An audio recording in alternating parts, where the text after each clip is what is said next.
अस्सलाम वालेकुम, welcome back to another video. आज हाजिर हुए हैं एक और नई वीडियो के साथ। जैसे कि आपने देखा होगा टिकटॉक फेसबुक पे बहुत ज़्यादा लोग जो है इस वीज़े की बात कर रहे हैं। आपने थंबनेल टाइटल भी देख लिया होगा। हम बात करने जा रहे हैं digital nomad visa. Basically digital nomad visa क्या है, किस तरह अप्लाई किया जाता है, किन लोगों के लिए है, और ये जो बातें चल रही हैं कि हम 21,000 समथिंग पाकिस्तानी रुपीस में डिजिटल नोमैड वीज़ा ले सकते हैं, क्या आप इसके लिए एलिजिबल हैं नहीं है, क्या क्राइटेरिया है। तो आज इस वीडियो में हम कंप्लीट इस वीज़े के प्रोसेस पे और इसके क्राइटेरिया पर बात करने जा रहे हैं। तो जो लोग हमारे चैनल पे न्यू हैं उनसे रिक्वेस्ट है हमारे चैनल को सब्सक्राइब करें, बेल आइकन को दबाएं ताकि आने वाली हर वीडियो आप तक टाइम टू टाइम पहुंचती रहे।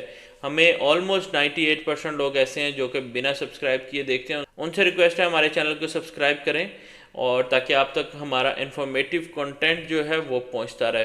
तो बिना देर किए हुए चलते हैं अपने कंप्यूटर की स्क्रीन पर।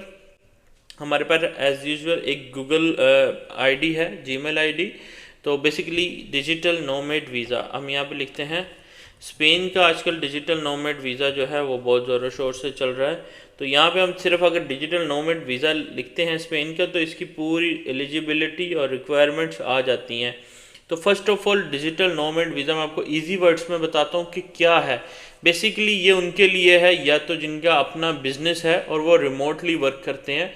मतलब मेरा एक काम है, मेरी ये ट्रैवल एजेंसी है और मैं यहाँ नहीं आता, मैं फाइलिंग एवरीथिंग मैं अपने घर पे बैठ के रेडी करता हूँ, तो उसको हम कहते हैं कि मैं रिमोटली काम कर रहा हूँ। और एक होता है कि मैंने डेली ऑफिस आना है और ऑफिस आकर काम करना है, उसको हम कहते हैं फिजिकली वर्क। तो ये उनके लिए है जो रिमोटली वर्क कर रहे हैं, चाहे उनका बिजनेस है या फिर उनका जॉब है। ठीक है, जो भी रिमोटली वर्क कर रहे हैं वो ये वीज़ा अप्लाई कर सकते हैं। ठीक है, अब इसकी रिक्वायरमेंट्स की तरफ जाते हैं। इसके लिए हमें क्या चाहिए, आप नॉन ईयू सिटीजन है या ईयू सिटीजन है, ये सबके लिए including the residents of UAE can also apply. मतलब यूएई के रेजिडेंट जो हैं वो भी अप्लाई कर सकते हैं और सिटीजन भी अप्लाई कर सकते हैं। अब इसके लिए इनकम की जो मिनिमम रिक्वायरमेंट है 2760 यूरोज़। ये जनरली इनकी रिक्वायरमेंट है कि आपके पास इसकी इतनी इनकम मंथली होनी चाहिए। अब 2760 यूरो को अगर हम कन्वर्ट करते हैं पीकेआर में, तो जैसे कि आजकल बहुत सारे लोग बोल रहे हैं कि आप ले सकते हैं ये वीज़ा, तो मैं उनके लिए जस्ट समझाने जा रहा हूँ। यूरो टू पीकेआर 2700 ही हम कर लेते हैं। ठीक है, 2700। ठीक है, अब 2700 यूरोज जो हैं ये बनते हैं, ये 8,80,000 समथिंग बनते हैं। मतलब आप 9 लाख लगा ले, 10,000 कम 9 लाख। अब जिस बंदे की 9 लाख इनकम है मंथली, वो इस चीज़ को प्रूफ कर सकता है कि वो इतना कमा रहा है, तो वो ये वीज़ा अप्लाई करेगा। अब एक तबका तो यहीं पे ख़त्म हो गया जिनके माइंड में, मतलब कोई भी है जो छोटी मोटी जॉब 4-4.5 की कर रहे हैं, उनके माइंड में था कि हम 21,000 समथिंग लगाएंगे और डिजिटल नोमैड वीज़ा ले लेंगे। ऐसा नहीं है, आपको इतनी इनकम यहाँ पर शो करनी पड़ेगी। उसके बाद वर्क रिस्ट्रिक्शंस में आप देख लें, आपकी कंपनी जो है आउटसाइड स्पेन होनी चाहिए और सेल्फ एम्प्लॉयड हैं अगर आप, तो 20% इनकम आपके पास कंपनी की आनी चाहिए। तो ये पूरी इसकी डिटेल्स हैं। वीज़ा जो है duration, initial visa is valid 1 year with extension of 5 year आपको मिल सकता है। 1 साल का पहले मिलेगा, एक्सटेंशन आपको 5 साल की मिलेगी। ठीक है, परमानेंट रेजिडेंस, इसमें सारी इसकी इंफॉर्मेशन हैं। Cost of the visa is round 75 Euros cost है, बहुत ज़्यादा इसकी कॉस्ट नहीं है। ठीक है, लेकिन क्या है इसमें, अब आपको हेल्थ इंश्योरेंस चाहिए जो स्पेन में भी कवर्ड हो। ठीक है, उसके अलावा proof of stable income, clean criminal record में आपका कुछ भी नहीं होना चाहिए, और यूनिवर्सिटी की डिग्री चाहिए। ये भी कोई नहीं बता रहा कि आपको यूनिवर्सिटी की डिग्री जो है वो इसमें रिक्वायर्ड है, ये भी आपसे कोई भी नहीं बताएगा, लेकिन इसमें 100% आपको यूनिवर्सिटी डिग्री चाहिए। प्रोफेशनल एक्सपीरियंस आर नीडेड, और प्रोफेशनल एक्सपीरियंस भी चाहिए according to the immigrant investment. ठीक है, बेनिफिट्स जो हैं इसके लिखे हुए हैं, वर्क लाइफ बैलेंस और अफोर्डेबल कॉस्ट लिविंग है, और इसमें वो तो उन्होंने अपने लिए एक बेनिफिट्स लिखे हुए हैं। अब यहाँ तक ये वीडियो देख के आपको समझ आ गया होगा, ये ना उनके लिए है जिनकी 8 लाख से कम सैलरी है, 8 लाख नहीं सॉरी 9 लाख से कम सैलरी है, ना उनके लिए जिन पर केस है, ठीक है, और ना ही उनके लिए जिनके पास डिग्रीज नहीं है। ये चीज़ें आपको समझ आ गई। इसके बाद अब क्या है, अगर आपको फिर भी इसकी इन्फॉर्मेशन चाहिए तो ये इसकी ऑफिशियल वेबसाइट जो है ये वाली है, digital nomad visa.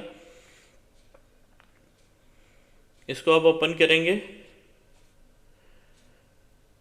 Checking your browser, ये थोड़ी सी स्लो चलेगी।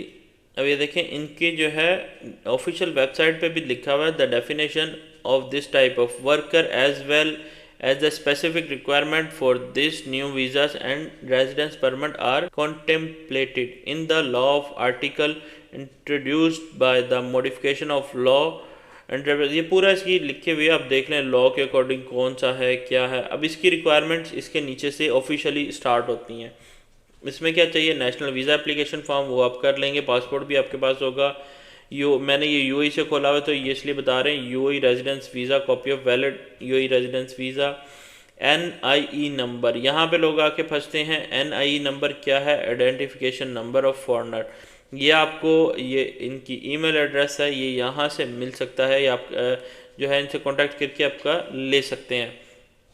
और क्या है, गुड कंडक्ट सर्टिफिकेट और इक्विवेलेंट, ये क्या है, only for applicant over the 18 year old, जो 18 साल से बड़े हैं उनके लिए पुलिस क्लियरेंस सर्टिफिकेट, ये उसकी मतलब एक और फॉर्म में लिखा हुआ है।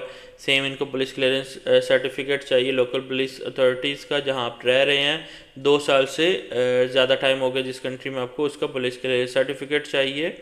और अगर ये यूएई से इशू हुआ है, must be legalised by MOFA, MOFA से अटेस्टेड होना चाहिए। Certificate issued the third country must be legalised by the Spanish embassy in that country. Kindly note that huge apostille might be required for certificate issued by the third country. किसी third country में है तो उसका Spanish embassy में भी attested होना चाहिए। The document must be translate into Spanish by Spanish sworn translator. और ये जो पूरी डिटेल इनकी लिखी हुई है, sworn declaration, criminal record, penalties और लास्ट 5 ईयर जो है वो क्लियर होनी चाहिए। पब्लिक मेडिकल इंश्योरेंस होना चाहिए। स्पेनिश सोशल सिक्योरिटीज़ में जो है इसकी पूरी रिक्वायरमेंट जो भी होती है ये आप यहाँ पे जाके एनेक्स में चेक कर सकते हैं। Proof of affiliation of the local company to the Spanish, अगर आपका स्पेनिश कंपनी से जो भी रिलेशंस हैं, ये पूरी आप जब रीड करेंगे तो आपको समझ में आ जाएगा कि ये जो है इसकी रिक्वायरमेंट्स बहुत ज़्यादा हैं। डिजिटल नोमैड वीज़ा की बहुत ज़्यादा रिक्वायरमेंट्स हैं। इससे बेहतर है कि आप अपना लक आजमा के टूरिस्ट वीज़ा अप्लाई करें, वहाँ पे जाके कन्वर्ट कर लें। ये मैं आपको एक एडवाइस दूंगा, बेहतर है। लेकिन जो रिमोटली वर्क कर रहे हैं, रिक्वायरमेंट्स पूरी कर सकते हैं, वो लोग ये वीज़ा अप्लाई करें, उनके लिए ये बेहतरीन है।